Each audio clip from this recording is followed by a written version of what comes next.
nosso tema anual é o Despertar Sobrenatural. Quantos lembram aqui o tema do ano passado? Um legado que transforma. Nem faz muito tempo, né? Tem aquelas piadinhas, nossa, desde o ano passado que eu não vinha na igreja. Então, como não faz muito tempo, ainda está na nossa memória.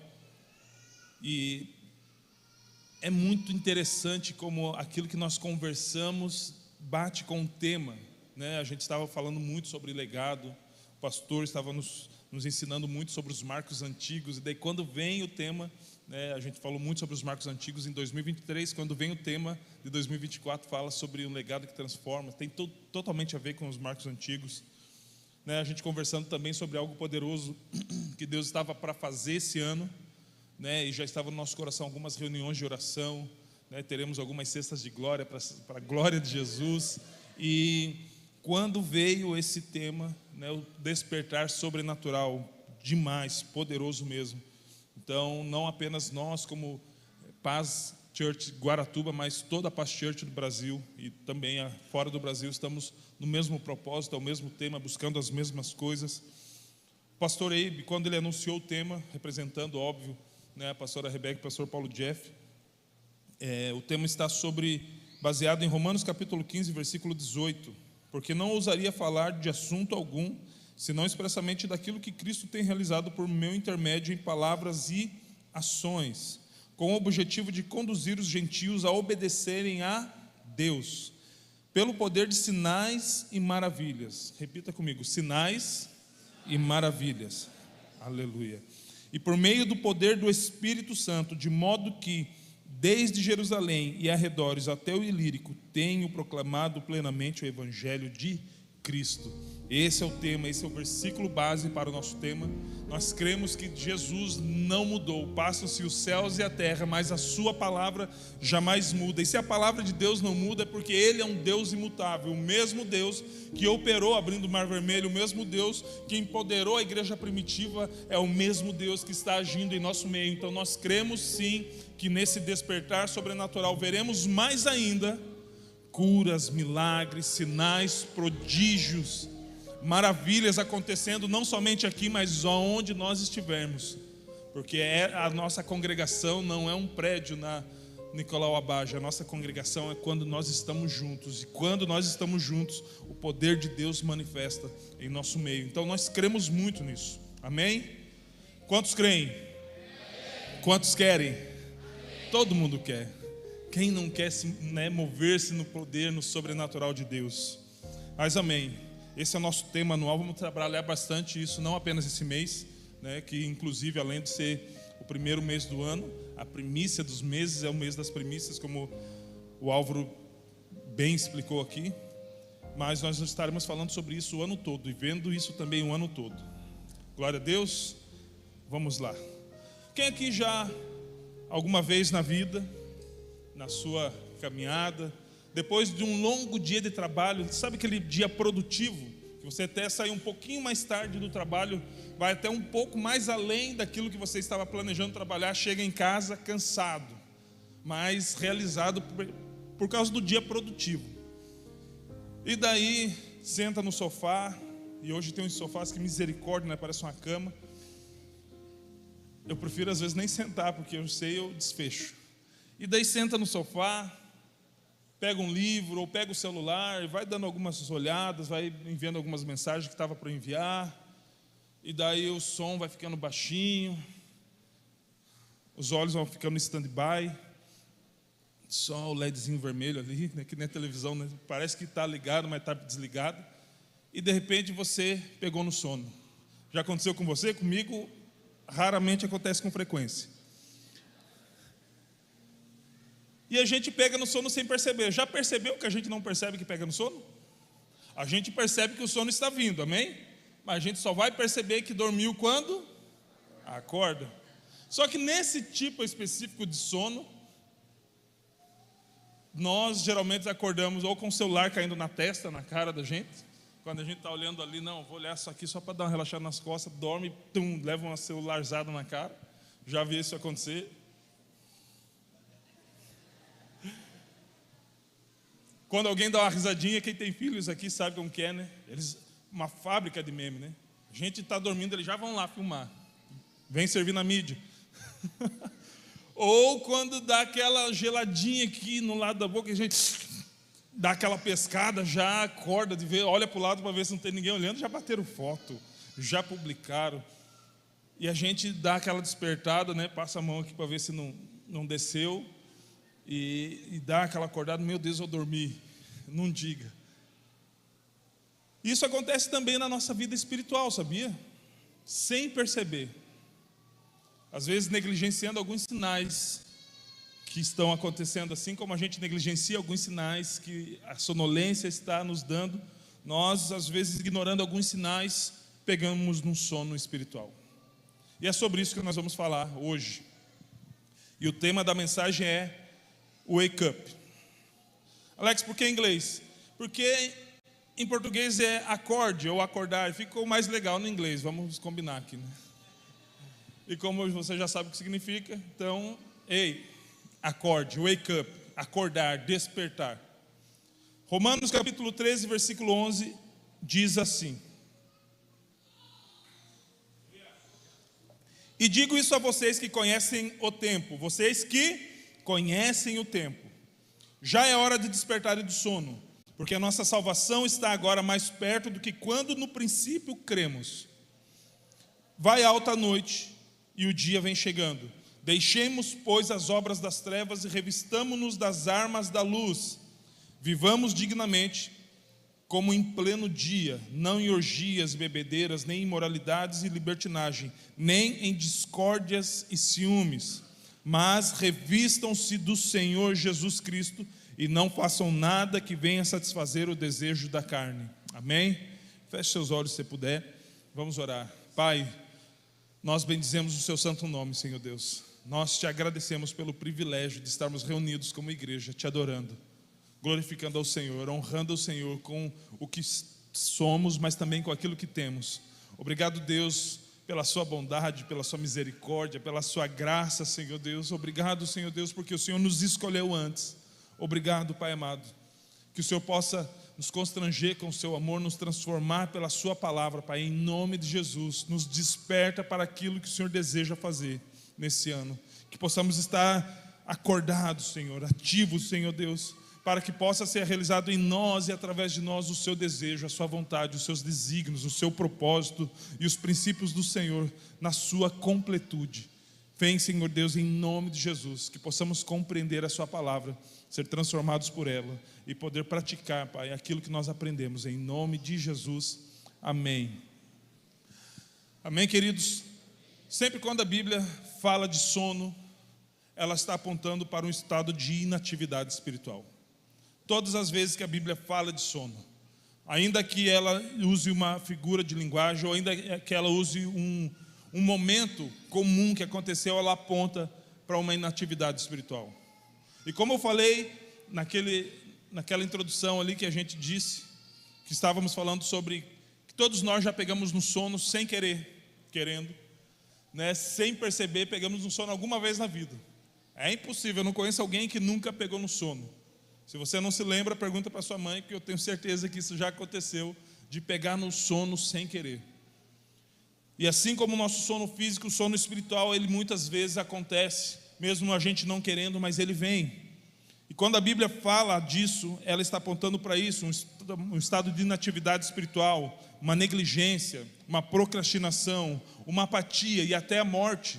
Lembra quando Jesus foi curar a filha, uma menina, e ele chegou na casa daquela menina, e todo mundo tinha ali as carpideiras, aquelas que são contratadas para chorar, chorando pela morte da menina, e Jesus falou, ela não está morta, apenas dorme. E riram de Jesus.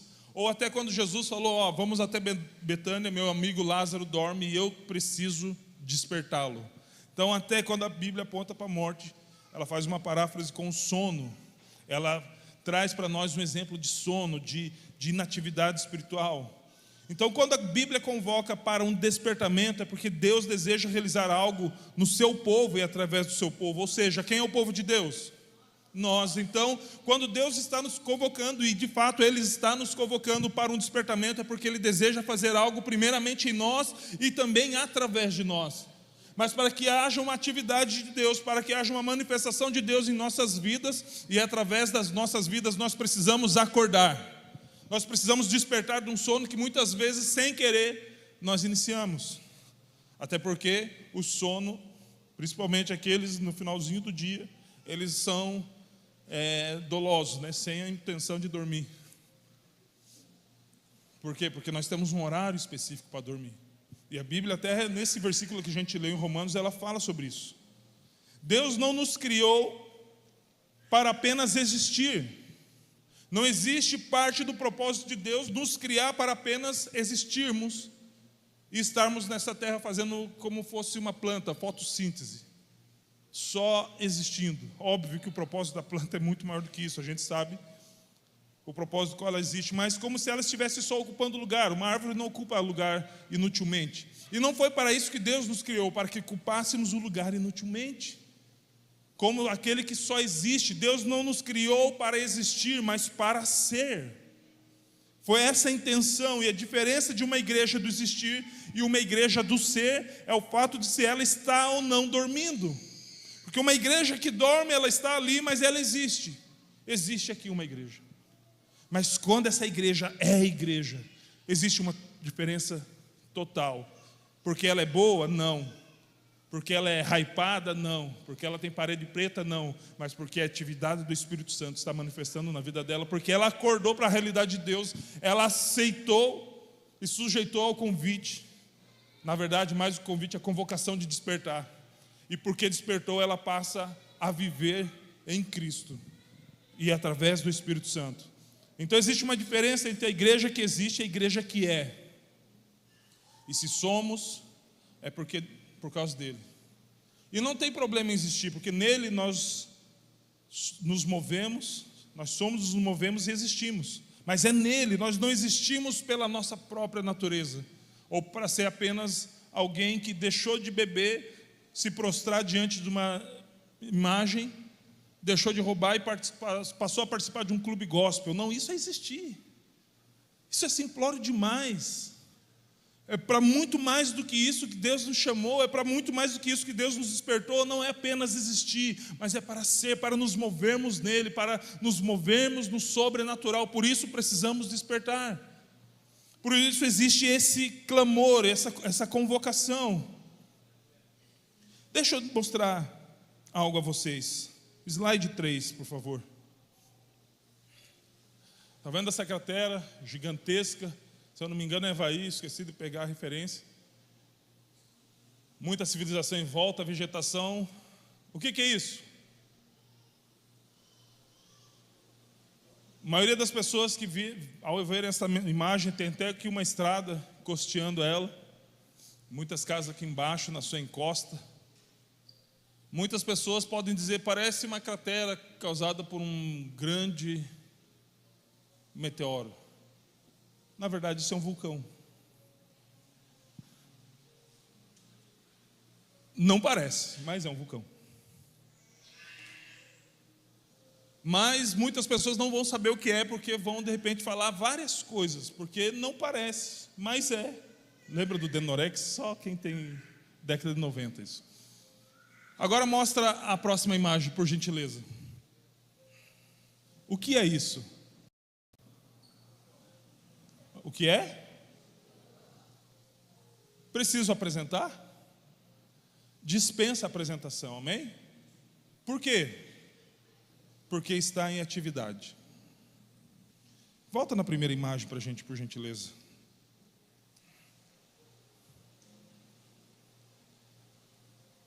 Os dois são a mesma coisa. E uma coisa que eu estava falando depois, quando um vulcão ele se torna extinto, quando ele passa séculos e séculos e séculos sem atividade, ele perde parte do seu relevo, ou seja, ele perde a sua relevância, ele perde altura. O cristão sem atividade, ele não é relevante. O primeiro, esse que vocês estão vendo, ele existe. Existe ou não existe? Nós estamos vendo pela foto, e essa foto não é IA, então não é uma inteligência artificial, então ele existe, ele está lá. Ele existe, é um vulcão, não deixou de ser um vulcão. Está servindo de ponto turístico. mas é um vulcão. E assim como um vulcão que não deixa de ser um vulcão em hipótese alguma, mas que representa perigo apenas quando está em atividade, assim é o cristão. Quando inativo, não passa de religioso. Ele está num lugar que ele precisa estar, ele está na igreja, ele é um frequentador de igreja, até dizimista, ofertante, assíduo nos seus compromissos religiosos. E glória a Deus, eu não estou falando que tem que fazer diferente disso, não estou fazendo uma apologia ao desigrejado, querido. Não, nós não pregamos isso. Mas um cristão inativo, ainda que ele esteja ativo nos seus compromissos religiosos, ele pode ser alguém inativo espiritualmente, alguém que ainda está dormindo. Ele está até fazendo alguma coisa, mas não está sendo alguma coisa, porque entendemos que o fazer é resultado do ser. Eu não faço para ser alguma coisa, eu faço porque eu sou alguma coisa. E o que eu sou? Servo. O resultado de eu ser é eu fazer, porque eu sou servo, porque eu fui salvo, porque a graça me alcançou, porque Cristo me escolheu, porque Ele usou pessoas para me abençoar, então eu farei o mesmo. É o básico. Só que o inativo, ele até faz alguma coisa, faz, mas não é. Ele não está sendo quem ele foi criado para ser. Deus nos criou para um propósito muito maior do que nós estamos vivendo. Alex, tem muito mais que Deus pode fazer, muito mais. Existe algo mais poderoso que Deus pode fazer, muito mais poderoso. E por que muitas vezes nós não vivemos? Porque provavelmente estamos dormindo. Estamos com sono espiritual. Eu não sei você, mas quando eu estou com sono e estou lendo a Bíblia, eu fecho a Bíblia e falo, Deus, não consigo mais, as palavras estão embaralhando. Até quando eu estava orando, quando eu estou orando, algumas vezes já aconteceu, com muito sono, eu falei, Jesus, salva o diabo. Eu falei, meu Deus do céu, é sono. Jesus, obrigado por tudo, boa noite, preciso dormir. Por quê? Porque quando a gente está com sono, a gente não discerne bem as coisas, o nosso intelecto não funciona bem, e quando a gente está com sono espiritual, a gente não consegue discernir as coisas. Mas quando despertados, podemos avançar no poder do Senhor, nos tornando agentes do reino dos céus, manifestando nossa filiação em Deus, de forma que aquilo que está dentro de nós venha para fora. Um vulcão inativo não causa mudança alguma ao seu redor, ele não representa nenhum perigo, a ponto de que construíram ruas, fizeram locais de visitação. Sua inatividade propicia uma vida comum no seu exterior. Já um vulcão ativo muda totalmente a paisagem à sua volta. Nada permanece e nada fica comum ao redor de um vulcão ativo. Mas a palavra de hoje não é sobre vulcão, amém? Voltando ao texto de Romanos capítulo 13, versículo 11, o escritor fala que aos que conhecem o tempo, quem aqui conhece o tempo? Alex, eu não sou meteorologista, não é relacionado ao clima que nós estamos falando.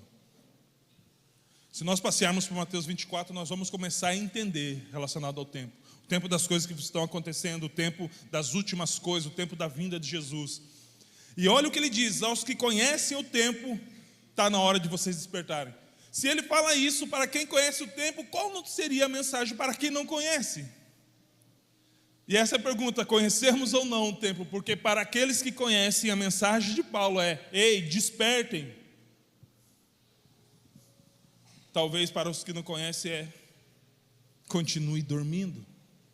Porque o papel de conhecer o tempo é nosso. O papel de buscar conhecer a respeito daquilo que Jesus disse que aconteceria e está acontecendo é nosso.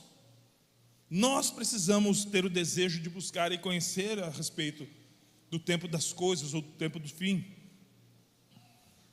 Está na hora de despertar do sono, pois a nossa salvação está mais perto agora do que no início da nossa fé, ou de quando nós cremos. Quantos são salvos aqui? Alguns estão em dúvida, mas cremos que no final vai dar tudo certo. Quantos são salvos?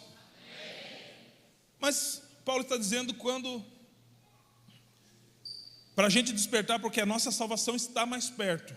A gente já não é salvo? Como que a salvação está perto, se a gente já é salvo? Ela vai chegar, é um delivery, será que por onde a salvação está passando, pegou o trânsito da temporada que ainda não chegou até nós? O porquê a nossa salvação está perto, se nós cremos que já somos salvos? Até porque a Bíblia diz isso. Nós cremos aqui que a Bíblia está falando do encontro com Cristo, de fato e de verdade, não apenas pela fé, mas quando o veremos face a face.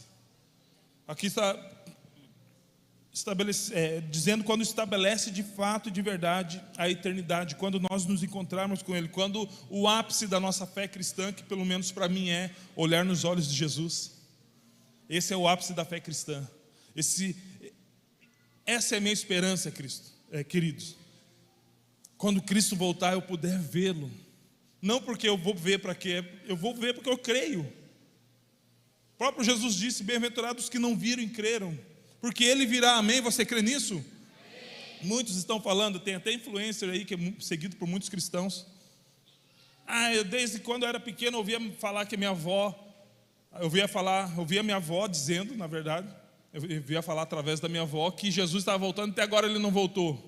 Graças a Deus nós estamos mais perto do que quando nós aceitamos. Significa que se Ele não voltou ainda, estamos alguns dias ou anos mais perto. Eu não sei quando você passou a crer em Jesus, quando você se entregou a Jesus, mas significa que hoje Jesus está mais perto do que ontem, quanto mais da época que em 1997 eu me entreguei a Ele. Ou seja, dia após dia que nós estamos caminhando nessa terra, Cristo está mais próximo. Então que a gente possa estar acordados, porque está próximo o dia da sua vinda. É isso que a palavra diz, está próximo o dia da sua vinda. E que Ele não nos pegue dormindo, que Ele não nos pegue sonolentos, desapercebidos daquilo que Ele está nos acordando para perceber, que Ele não nos pegue roncando enquanto Ele está falando: ei, acorda, porque muitos ainda precisam receber essa luz. Muitos precisam. O escritor a Romanos, Paulo, ele dá alguns detalhes do porquê despertar. Primeiro, porque se aproxima o dia da salvação, o dia que encontraremos o Salvador, que passaremos a eternidade diante de Cristo. Cristo está muito mais perto agora, amém? Glória a Deus, aleluia. Ele fala também de ter ido alta noite. No versículo 12: vai alta noite e o dia vem chegando. Deixemos, pois, as obras das trevas e revistamo-nos das armas da luz.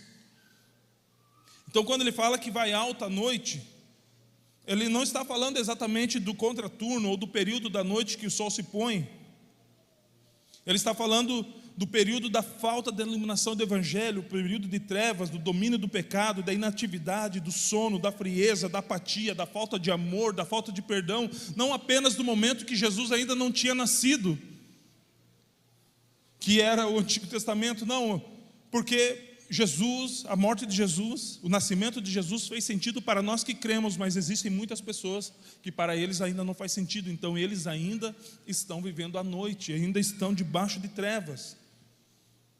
Mas ele também fala: o dia vem chegando, a luz, a resplandecente estrela da manhã, ou seja, Jesus, a iluminação e revelação pela palavra do Evangelho de Cristo. Glória a Deus, é o que a Bíblia diz: luz para os meus pés é a sua palavra, lâmpada para os meus pés é a sua palavra e luz para o meu caminho. A luz que dissipa todas as trevas é a palavra de Cristo, é o próprio Cristo. Ele diz: eu sou a luz do mundo. Então a Bíblia fala que o dia vem chegando, a revelação da palavra de Deus, que é Cristo, vem chegando. E o texto evidencia algo, usando duas vezes a palavra revestir, e revestir é vestir-se de algo. No capítulo 13, no versículo 12: deixemos, pois, as obras das trevas e revistamo-nos das armas da luz. E a Bíblia diz em Efésios para a gente se revestir da armadura de Deus. A Bíblia também diz que as armas da nossa milícia, elas não são carnais, mas são poderosas em Deus. E o versículo 14 diz: mas revistam-se do Senhor Jesus Cristo e não façam nada que venha satisfazer o desejo da carne, porque o nosso desejo da carne, ele vai militar, ele vai ir contra os desejos de Cristo. Os desejos da nossa carne, eles não compactuam com o desejo de Cristo, porque Deus é Espírito, importa que aqueles que o adorem, adorem em Espírito. Então o nosso desejo carnal, de acordo com o que ele estava falando aqui, porque ele citou alguns desejos carnais, ok? A gente sabe que a gente tem alguns desejos ou alguns sonhos que são materiais e que são lícitos, mas o que ele está falando aqui é algo que já pertence ao contexto. E para a gente não perder, vamos ler lá o que ele diz no contexto, que é no versículo 13: vivam dignamente como em pleno dia, não em orgias e bebedeiras, nem imoralidades, libertinagem, nem discórdias e ciúmes. Então, ele aponta para isso. E o escritor, ele fala 2 vezes a palavra revistam-se. E ele termina falando: não façam nada que venha satisfazer o desejo da carne. E existe algumas formas em Deus de não satisfazer o desejo da carne. Porque a carne, o velho homem, ele morre. A gente sempre fala que ele morre no dia do batismo. E eu não sei se foi o David que falou que o miserável sabe nadar, ou ele ressuscita tão rápido quanto ele morre. Mas o velho homem, ele vive nos assediando para que a gente volte a fazer as práticas que fazíamos antes. Então, nós vamos falar aqui de pelo menos 2 características da igreja que despertou. E já que a Bíblia nos aconselha a não fazer nada que venha a satisfazer os desejos da carne, uma das formas de não fazer os desejos da carne é prática do jejum. Poucos falaram aleluia. O crente gosta de comer. E infelizmente, às vezes, em parte das vezes, mais do que é necessário. E o que é jejum? A igreja contemporânea, ela até pratica o jejum. Parte não, parte diz que não precisamos mais. Eles têm uma revelação maior do que a de Cristo. Então, fala que a gente não precisa mais. Porém, muitos entendem o jejum errado. Muitos fazem o jejum da forma errada. Muitos não compreendem porque fazem, mas fazem porque chamaram ele para fazer. Eu estou convocado para fazer, vamos fazer o jejum. Jejum não é para conseguir coisas. Para conseguir alguma coisa, isso se chama greve de fome. E greve de fome é birra de gente infantil. E quem desperta é porque está crescendo em Deus, está amadurecendo. Deus não tem compromisso, responsabilidade, creio eu que nem desejo de ceder a birra de filho mimado. Então, jejum não é para coisa, eu vou parar de comer, se não me der o carro que eu estou pedindo, eu não como mais. Você vai para a glória? Eu espero.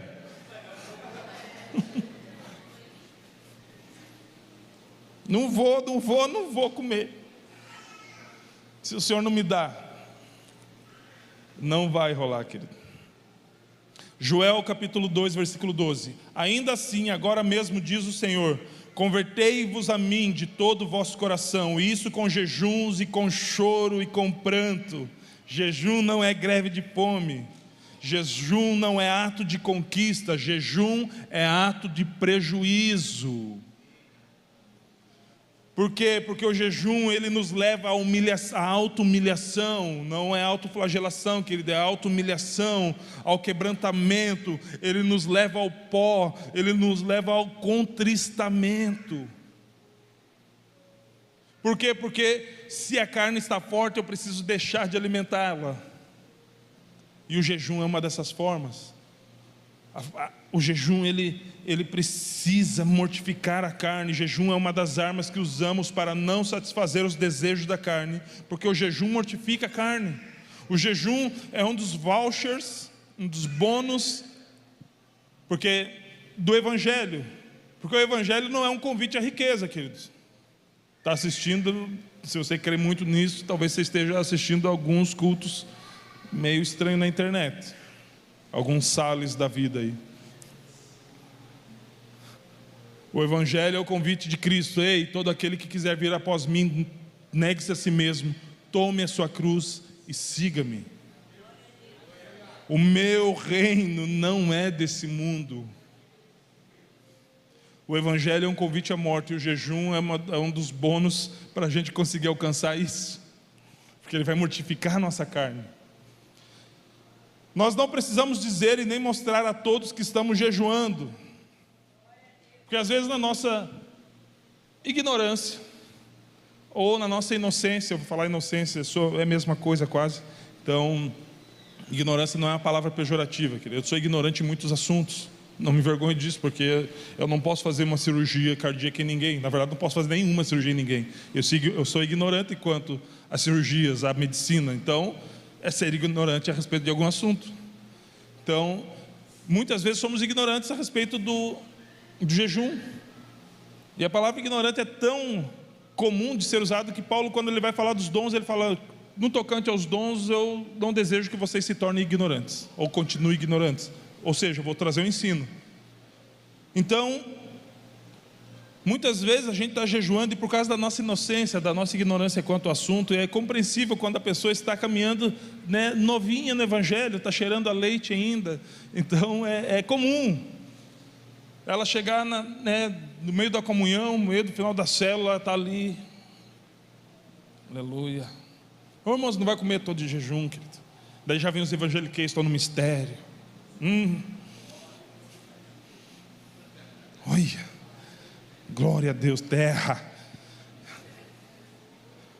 Ou ele fica cabisbaixo, faz uma cara de sofrimento.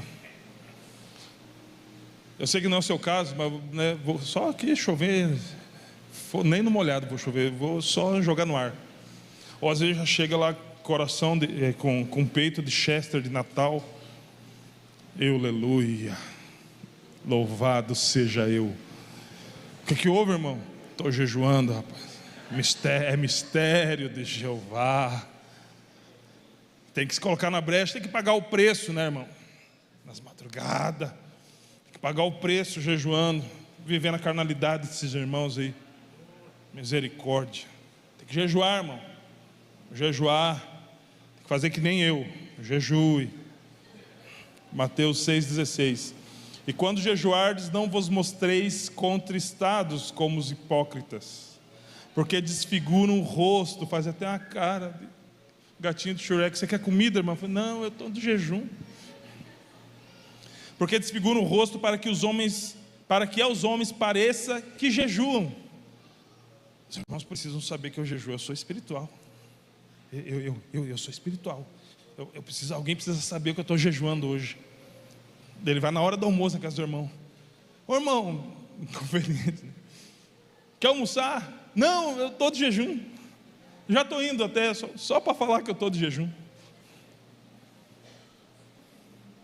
Em verdade vos digo que receberam o seu galardão, receberam um tapinha nas costas, receberam, olha, parabéns, está cumprindo o seu papel. E qual que é o nosso galardão se a gente jejuar? Casa, carro, aumento de salário? Não, a gente atrapalha menos Deus. O pastor Michel falava muito isso. A gente atrapalha menos Deus. Nós nos tornamos mais sensíveis à voz do Espírito Santo, porque a carne está mortificada. E aí a gente se torna mais sensível à voz do Espírito Santo. Nós podemos nos tornar mais parecidos com Cristo, que inclusive Ele jejuou. Não sei se vocês sabiam. Eu creio que não tem ninguém aqui que fala que jejum é perca de tempo. Existem algumas igrejas contemporâneas hoje que falam que não, jejuar é perca de tempo. Tinha que ter falado isso para Jesus antes. Para a igreja primitiva, porque a Bíblia diz que enquanto jejuavam e oraram, o Espírito Santo veio e disse: separai para mim Barnabé e Saulo para a obra que os tenho chamado. Tinham que ter avisado os nossos irmãos da igreja primitiva que não precisava jejuar. Então, queridos, na verdade, jejum, sim, faz parte das práticas da disciplina espiritual de todo cristão, e é uma característica de uma igreja que acordou. Jejum é algo individual e voluntário, e pode ser feito sim, sem problemas, no coletivo. Quando a gente convoca a igreja, em dezembro fizemos um jejum, cavando as trincheiras, e glória a Deus, estamos firmes no propósito. O jejum já acabou, mas a nossa atividade em não perder ninguém continua. Mas o jejum, ele mortifica a carne, nos torna mais sensíveis à voz do Espírito Santo, não ajuda a gente a não atrapalhar o que Deus quer fazer. E o jejum precisa ser acompanhado de oração e leitura da palavra. Por quê? Porque do contrário é dieta. Se eu jejuo sem orar e ler a Bíblia, não foi o Espírito Santo que tocou em mim, foi um nutricionista. Nós precisamos, são as disciplinas espirituais, querido, de uma igreja que está acordada: oração, leitura da palavra e jejum. Na verdade, quando a gente fala de jejum, não tem como tirar desse tripé básico da vida de um cristão. Se você tira uma das partes, o cristão fica incompleto nas suas atividades. Jejum, oração e leitura da palavra. O jejum precisa ser diário? Não. Mas a leitura e oração, sim. Mas o jejum, ele precisa fazer parte da nossa vida. Eu não posso jejuar apenas quando a igreja convoca para o jejum. Eu estou sendo legalista. Eu não posso ficar empolgado quando vem, e vai vir de novo, a gente agora vai jejuar daqui a alguns dias, como Paz Church Global. Nós vamos jejuar junto com a igreja, tanto aqui do Brasil como as de fora. Vamos fazer um único jejum. E glória a Deus, vamos lá, vamos para cima. Só que eu não posso apenas demonstrar empolgação, demonstrar fé, quando a igreja convoca para o jejum. Eu preciso ter uma vida de voluntário desejo de jejuar. Se nós jejuamos apenas quando somos convocados pelos nossos líderes, pelos nossos pastores, nós estamos dependendo de pessoas. E existe uma diferença entre depender e precisar. Agora, quando eu faço aquilo que eu preciso fazer, até porque o coletivo, ele precisa ser resultado do secreto, do individual. Deus vai usar a gente no coletivo, vai. Deus vai se manifestar no coletivo, vai. Mas isso vai ser um resultado do nosso secreto, daquilo que nós conversamos, daquilo que nós oramos, dos nossos devocionais, do nosso dia a dia, do nosso face a face com Deus. Não que Deus dependa da gente de forma alguma, mas nós dependemos dEle a ponto de agirmos sozinhos no nosso secreto. E quando Deus se manifestar no coletivo, na igreja, agindo nessa cidade, agindo através dessa cidade, agindo em outras cidades, eu posso fazer parte porque eu me preparei no secreto, eu acessei a Jesus no secreto, eu me conectei a Jesus no secreto, eu me encharquei de Jesus no secreto. Então o coletivo, ele é real, porque o meu secreto é real.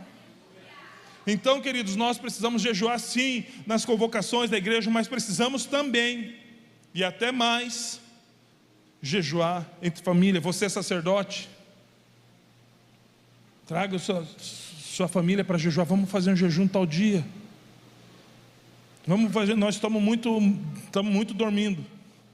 A falta de jejum revela duas coisas: excesso de sono e excesso de vida carnal. Estamos muito vivos. Precisamos morrer, vamos jejuar. Estou muito dormindo, preciso acordar, bora jejuar, bora orar. E no momento do meio-dia eu sento com minha família na mesa para ficar olhando a terra prometida. E não vou entrar que nem Moisés, não. Você vai para o seu quarto, vai orar e ler a Bíblia, querido. Vai se alimentar do pão vivo que desceu do céu. Nós precisamos aprender que isso é a prática de um crente comum. E é o crente comum que Deus deseja usar. Somos nós, no nosso cotidiano, é isso mesmo, a nossa vida comum sendo invadida pelo sobrenatural. É isso que Deus deseja fazer. Não tem a ver com essas quatro paredes. Aqui é uma vez na semana, querido, quando muito duas, terças e domingo.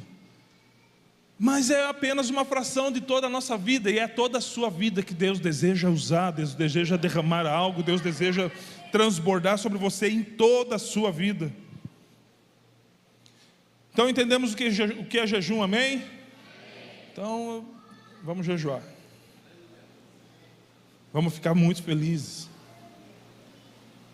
Vamos acessar ao Senhor, vamos buscar ao Senhor. Alex, eu quero que meu pai se converta. Eu posso jejuar? Sim, pode jejuar. Não para que seu pai se converta, mas que nesse processo de conversão que o seu pai vai precisar passar, você está jejuando para aprender a ouvir a Deus da uma melhor forma, para você honrar o seu pai da forma que Ele quer que você honre. Da mesma forma para o seu marido. Ouvi uma vez que a mulher falou: pastor, eu orei e ajudei a ganhar o marido da irmã tal. Oramos e ajudamos a ganhar o marido da irmã tal e da irmã tal. Só o meu que eu não ganhei. Falei: é porque ele mora com a senhora, né, irmã? Porque a senhora só ora no coletivo, junto quando está com as irmãs, mas quando está sozinha, a senhora é bíblica. É só a mulher sábia, não. Você é a mulher rixosa, que a Bíblia diz que é melhor morar no telhado do que ficar contigo. Ele não vai se converter. Então jejue, não para que ele se converta, jejua para que teu coração se converta no processo que Deus está convertendo ele. Porque quem converte é o Espírito Santo. É Ele que convence do pecado, justiça e juízo. Não é o que eu faço, é o que Ele fez.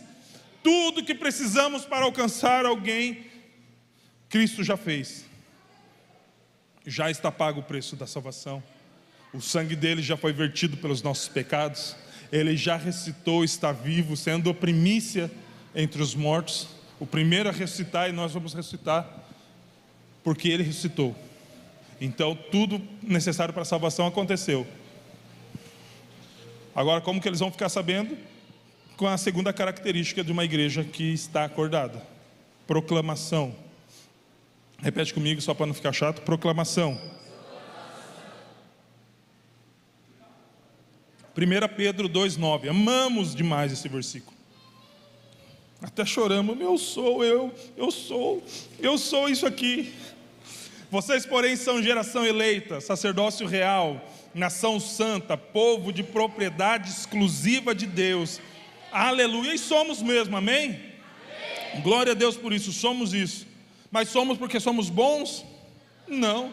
Somos para sermos um povo separado. Nós não podemos nos misturar com essa gentalha do mundo. Sim, mamãe. A gente é por um motivo. A fim, pelo motivo de proclamar as virtudes daquele que o chamou das trevas para a sua maravilhosa luz. No Antigo Testamento, basicamente, o Espírito Santo descia sobre 3 classes de pessoas: reis, sacerdotes e profetas, e algumas vezes sobre os nazireus. É o que aconteceu com Sansão no templo de Dagon. Porém, eram essas classes que recebiam o Espírito Santo. E alguns ainda quem o Senhor gostaria de entregar, assim como aquele homem que apresentou Jesus, que a Bíblia dizia que ele era alguém cheio do Espírito Santo. Mas isso não era coletivo, não era para o povo, isso era para algumas pessoas. Com a vinda de Cristo, o cumprimento da promessa, inspirado pelo Espírito Santo, nós lemos isso. Ei, agora vocês são geração eleita, vocês são escolhidos. Antes o povo de Israel era o povo escolhido, agora nós somos escolhidos. Aleluia. Nós somos a geração eleita. Sacerdócio real, nós temos os privilégios de sacerdotes e de reis, aleluia, mas nós temos a responsabilidade de reis e de sacerdotes também. Nação santa, não é apenas Israel, querido. Agora em Cristo nós somos considerados nação santa, povo de propriedade exclusiva de Deus. Por quê? Porque fomos comprados por bom preço, preço de sangue. Mas por que tudo isso, queridos? Isso nos torna especiais. A gente vai começar a brilhar de noite. Isso é o empoderamento de Deus para que a gente anuncie aquilo que Jesus fez.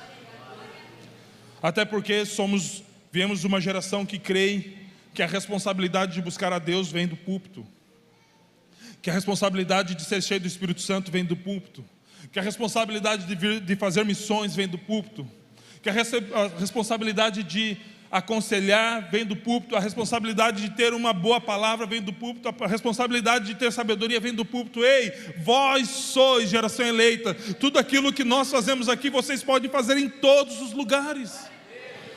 Esse versículo vem para a gente despertar para a realidade que é nós, é com a gente agora. Para nós reservou-se algo ainda mais excelente, conforme diz Hebreus 11. Por quê? Porque nós alcançamos a promessa. Então, se existe uma expectativa no mundo, e a Bíblia diz que existe uma expectativa, a ardente expectativa da criação aguarda a manifestação dos pastores de Deus. É isso que a Bíblia diz? Dos missionários de Deus, dos líderes de Deus. Não, a ardente expectativa da criação aguarda a manifestação dos filhos. Vocês são os filhos de Deus. Então nós precisamos despertar para o que Deus está nos convocando a fazer, porque só veremos essas coisas e veremos em nome de Jesus se estivermos acordados, porque quem está dormindo não vê muita coisa, a não ser em sonho. Então nós temos uma missão, querido. O Evangelho não é um lugar para a gente existir, é para a gente ser. Atos 1:8: e recebereis poder ao descer sobre vós o Espírito Santo. Para quê? Para a gente ficar pulando, babando colorido, falando a meio dos línguas estranhas. Glória a Deus, vamos fazer isso, não tem problema nenhum, querido. Mas é só para isso? Sério mesmo que a grande manifestação de Deus na nossa vida vai acontecer em 4 paredes, 2 horas na semana? Tudo isso é para que a gente seja alguma coisa. Atos 1:8.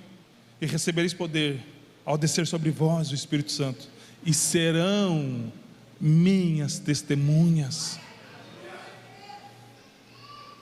E no grego, testemunhas vem da raiz martíros, que é alguém que está disposto a morrer por aquilo que sabe, ou por aquilo que viu. Alex, mas nós não vimos bem. Muito mais bem-aventurados são os que não viram e creram. Então, queridos, será que nós não estamos muitas vezes sonolentos? Dormindo para as coisas que Deus está acordado? Eu fico um pouco intrigado, principalmente jovens. Antes de casar, uma potência. Visitava, orava, clamor diferente, vigília, take risks, servia na igreja. E daí quando casa, ao invés de amplificar, porque casamento é uma sinergia, e a sinergia propulsiona a força por causa da unidade. Lembra? Um cavalo 500 quilos, 2 toneladas. Quando casam, apagam. Confundir o dormir que é propício no casamento, não é o dormir que nós estamos falando aqui, queridos. Vocês podem dormir sim com a sua esposa quando casar, mas espiritualmente vocês precisam estar acordados. A gente vê muitas vezes, não somente jovens pessoas, Alex, mas a Bíblia diz que quando a gente casa, quando a gente é solteiro, nós estamos solteiros e precisamos cuidar em agradar ao Senhor, fazendo as coisas para o Senhor. E quando a gente casa, precisamos cuidar da nossa casa. Verdade, ninguém está falando o contrário.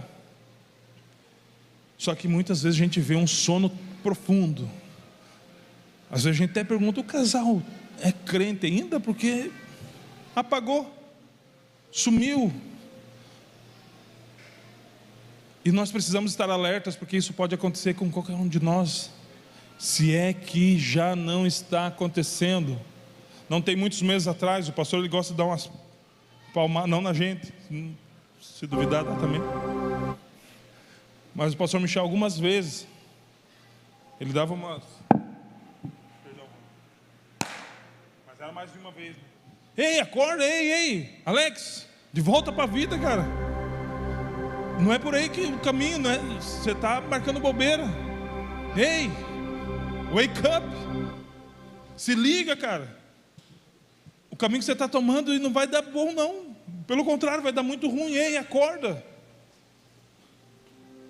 Ei, que está fazendo algum negócio, você que está iniciando um relacionamento, será que os princípios são esses mesmo? Os planos, os projetos, será que é isso mesmo? Será que na verdade não seja fruto de um sono profundo? Se coloque de pé, por gentileza.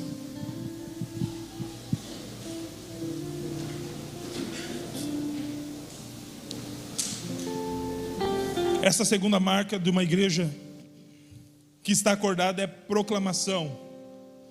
Ninguém proclama nada dormindo. Ainda que existam alguns que falam enquanto estão dormindo, mas ninguém proclama dormindo. Não existe proclamação, não existe prenúncio de alguém que está dormindo. E como nós proclamamos? Com palavras, sim, mas também com a nossa vida, queridos. Nós somos cartas vivas. E muitas vezes as pessoas vão ler a Bíblia em nós, não através do que falamos, mas através do que vivemos. Não através do nosso testemunho a respeito de Cristo, mas da nossa vida, relacionada ao que Cristo fez em nós. Nós somos chamados sim para manifestar as grandezas daquele que nos chamou das trevas para a sua maravilhosa luz, mas nem sempre serão com palavras. A pastora gostava muito de dizer uma frase: pregue a todo tempo, se necessário, fale. Algumas vezes falaremos sim, mas muitas vezes é a nossa vida que vai inspirar alguém a procurar Cristo, porque ele vai olhar e falar: cara, você não é o mesmo de antes. Minha irmã, você não é a mesma de antes. Eu não ouço mais a gritaria aqui do outro lado da rua, na sua casa. Seu marido foi embora. Eu falei: não, eu me converti. Eu não ouço mais a maldição sobre a vida dos seus filhos. Você é um vadio, você deveria ter sido abortado, você não deveria ter nascido. Eu não ouço mais coisas que eu ouvia. Seu filho mudou de casa? Não, eu converti a minha vida, inclusive a minha língua. Eu não vejo mais você um truculento, achando que é um manda-chuva truculento, que agredia a sua esposa com palavras e até com atitudes. Você separou da sua esposa? Não, eu fui morto pelo Evangelho, eu não vivo para mim mesmo. Quando nós acordamos para a vida, entendemos que não fomos chamados para ser frequentadores de igreja. Jesus não morreu naquela cruz para que nos tornássemos frequentadores de igreja. Isso é apenas o fazer. Jesus morreu naquela cruz para que nós fôssemos igreja, porque nos tornássemos igreja, para que fôssemos o lugar onde Ele desceria e se manifestaria, porque somos parecidos com Ele.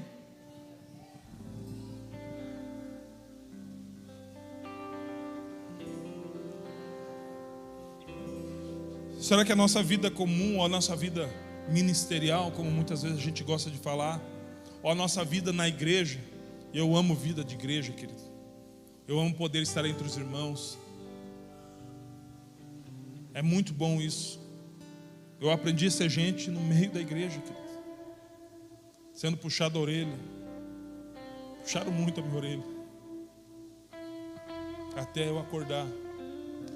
Mas peguei no sono, mesmo depois de acordar algumas vezes.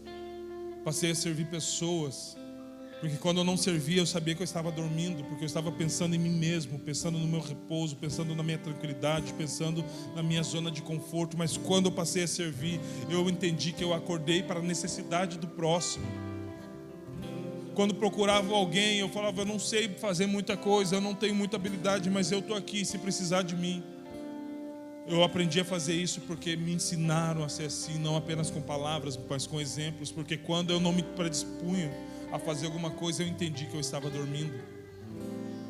Quando o próprio Espírito Santo despertava, eu falava: Alex, está na hora de orar. Alex, vamos gastar alguns minutos comigo. E eu me demorava um monte. Eu entendi que eu estava sonolento demais para ouvir a voz de Jesus. Eu percebi que eu estava dormindo demais para estar acordado. Eu percebi que eu era um dos três, que às vezes a gente ri deles quando vê na passagem do Getsemane, Jesus chegando até os três, falou: ei, a minha alma está angustiada até a morte, vigiem comigo pelo menos 1 hora para que eu vá além orar. E quando ele foi além orar, voltou, dali a pouco eles estavam dormindo. E o pedido de Jesus era: Pai, se puderes, passa de mim esse cálice. E quando ele volta e encontra aqueles 3 dormindo, não era apenas os 3, era a humanidade que estava dormindo. A noite estava sobre a humanidade, as trevas estavam sobre a humanidade, e aqueles 3 representam eu e você. E Jesus volta novamente a orar e fala: Senhor, na verdade esse cálice não pode passar de mim sem que eu beba. Contudo, faça a sua vontade. Quando volta, os 3 estão o quê? Dormindo de novo. E ele: ei, levanta, porque já é chegada a hora. E o clamor é: ei, desperta, porque está chegando a hora. Ei, acorda, porque a nossa salvação, a vinda de Cristo, o encontro com o Rei dos Reis e Senhor dos Senhores está mais perto agora do que quando nós aceitamos a fé. Então nós precisamos acordar. E eu quero orar contigo, querido. Eu quero orar com você.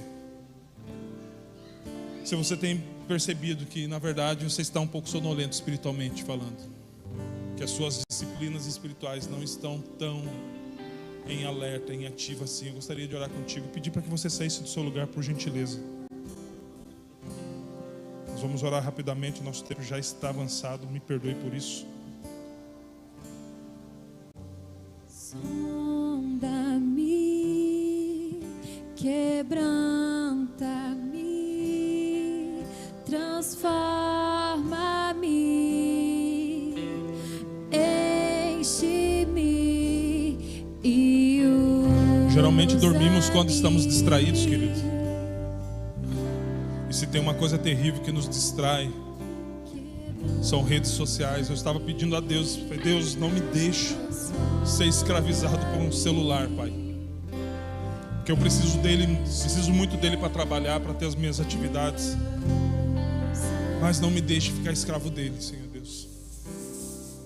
Porque muitas vezes eu tenho notado sinais de que eu tenho perdido noção do tempo e até noção da presença de pessoas, da importância de pessoas que estão ao redor, porque eu preciso ver alguma coisa aqui.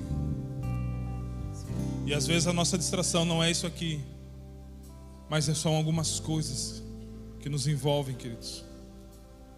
Ei, desperta, ei, acorda, porque a nossa salvação está muito mais próxima agora do que quando aceitamos a fé.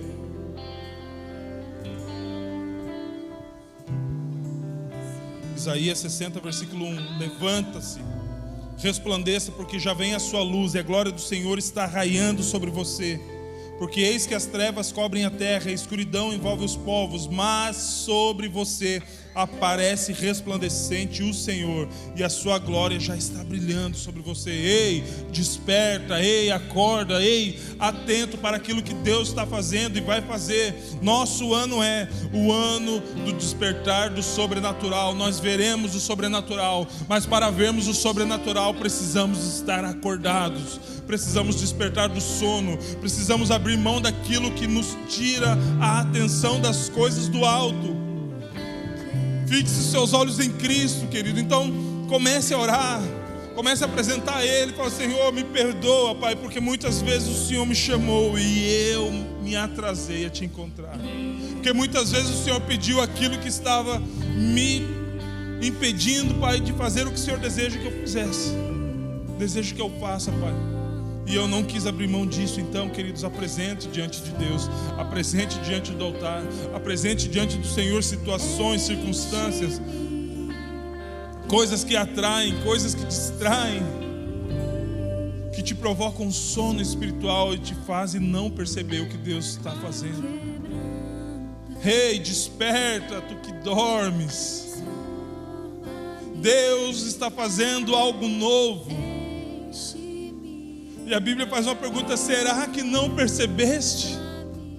Só não perceberemos se estivermos dormindo, mas hoje nós estamos acordando para a realidade do Senhor e para aquilo que Ele deseja que a gente esteja atento. Pai, em nome do Seu Filho Jesus, nós pedimos, Senhor Deus, vem de encontro à nossa vida, Pai. Vem de encontro à nossa realidade, perdoa-nos, Senhor Deus, porque muitas vezes, quando o Senhor falava conosco, nosso pensamento estava em outro lugar, não na Sua presença. Quando muitas vezes o Senhor nos chamava, Pai amado, nós nos atrasávamos porque colocávamos outras coisas como prioridade. Não, Senhor. Sabemos, Deus, que o Senhor deseja fazer e o Senhor vai fazer, Pai, porque o Senhor decidiu fazer. Não é porque nós queremos, Pai, é porque o Senhor quer. E o Senhor vai fazer, Senhor Deus, mas que possamos estar acordados para fazer parte daquilo que o Senhor deseja fazer nessa cidade, nesse estado, nessa nação, em Nova Zelândia, em várias partes do mundo, Pai. Senhor Deus, que possamos ter o privilégio, Senhor Deus, de sermos despertados de um sono profundo, Pai, e conhecendo o tempo e sabendo que o tempo já se aproxima, Pai amado, que possamos estar acordados, Senhor, lembrando e sabendo, Deus, que muitas vidas ainda estão na escuridão das trevas do pecado, e ainda não foram iluminados pela Sua palavra, pela revelação da Sua palavra, Pai. Então, Senhor Deus, que possamos nos prontificar a isso, de proclamar as Suas verdades, de ser luz para os que estão nas trevas, Pai amado, de ser transformados para ser ferramentas de transformação, Pai amado. Enche a nossa vida, Pai. Enche a nossa vida, Senhor Deus. Enche a nossa vida, Pai. Quebra-nos, Senhor Deus. Quebranta-me, transforma-me, enche-me e usa-me, sonda-me, quebranta-me, transforma-me, enche-me e usa-me.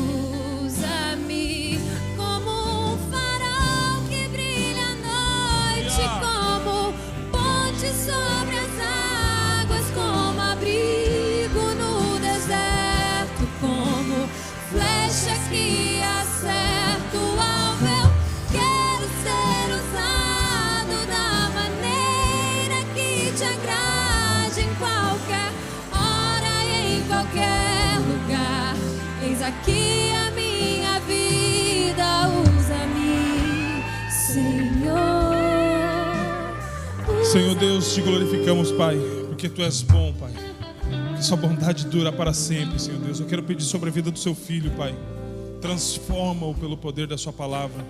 Senhor Deus, que eles tenham uma semana produtiva, e ainda que cansados fisicamente, eles não venham a dormir espiritualmente. Pelo contrário, que possamos estar despertados, Pai, para aquilo que o Senhor deseja fazer, Pai, não apenas em nós, mas através de nós. Pai amado, nós declaramos sim que veremos os Seus sinais. Mais uma vez declaramos que veremos as Suas maravilhas, Pai, acontecendo não apenas no meio do Seu povo, mas através do Seu povo, na família, Pai, no life group, na empresa, onde eles estiverem, Pai. Que o Senhor possa usá-los, Senhor Deus, como melhor lhe aprouver, Pai, em nome de Jesus, amém. Amém, queridos, você pode aplaudir ao nome do Senhor Jesus. Aleluia, glória a Deus, Ele é digno, Ele é digno. Deus te abençoe, querido. Tenha uma semana poderosa, muito produtiva no Senhor Jesus. Retorno de muitos trabalhos essa semana. Vá em paz, que o Senhor te acompanhe.